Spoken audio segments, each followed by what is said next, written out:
Here we have input shaft from an O2Q. O2M is very similar. There are a couple of types of revisions, and it is a hollow shaft which flexes, and in turn quite often you lose this gear where the mesh starts to come apart. We offer two press fit inserts, and they are a press fit. We have supplied to us today for another customer, or from a customer from another supplier. I'm not entirely sure what they want to achieve with that, but yes, there's a 1/4 mil clearance in there. It's going to be rattling around.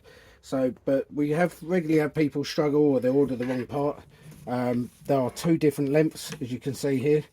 If you run just a simple screwdriver down the side and you hit a stop, that's quite a positive stop onto a shoulder. That is that one, and it's quite clear. If that disappears right the way down, you need the longer type. Unfortunately, you guys won't have the same measuring equipment we do at home. We appreciate that. So I have zeroed this to our shaft, or actually to this one.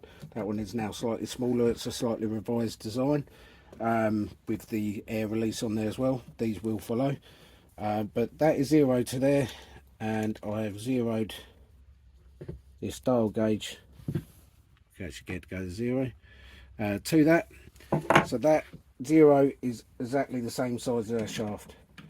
We'll appreciate usually all of these are tighter at the top. The first, say 10-15 mil is tighter, and then as soon as you go down, that loosens up.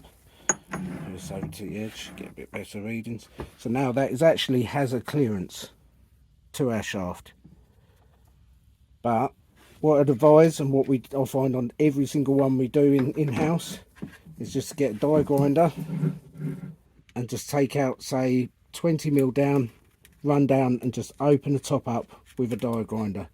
There are some spots that may be tighter, and as you'll see of the needle on the gauge as it goes down, see it is not a smooth finish inside there. It bounces around a lot.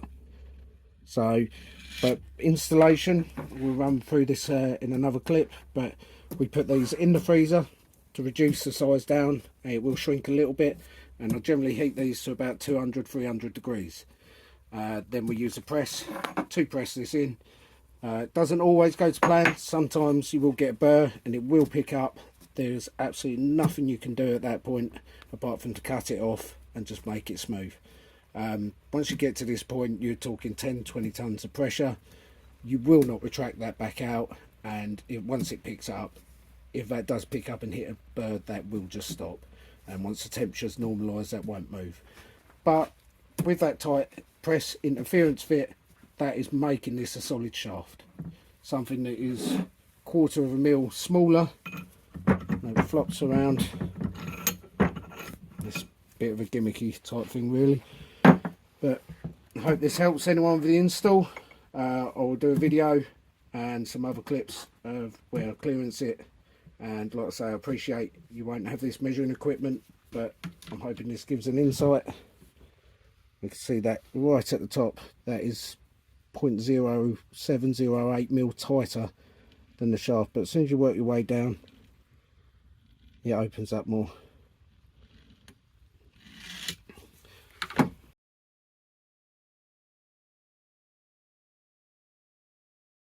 So I've been heating this steadily for a good 5 minutes or so. And now low 200s on the outside temperature. The insert itself has been in the freezer, which will help that shrink and the external part grow.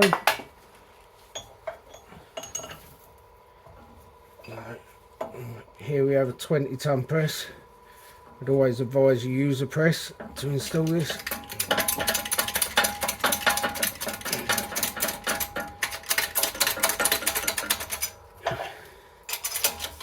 As the two parts normalise in temperature, it will start to pick up more.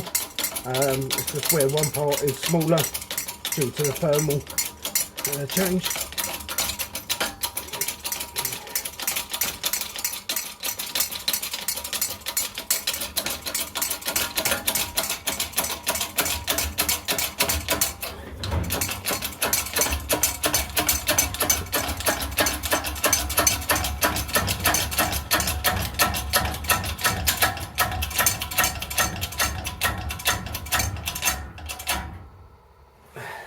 That's gone home.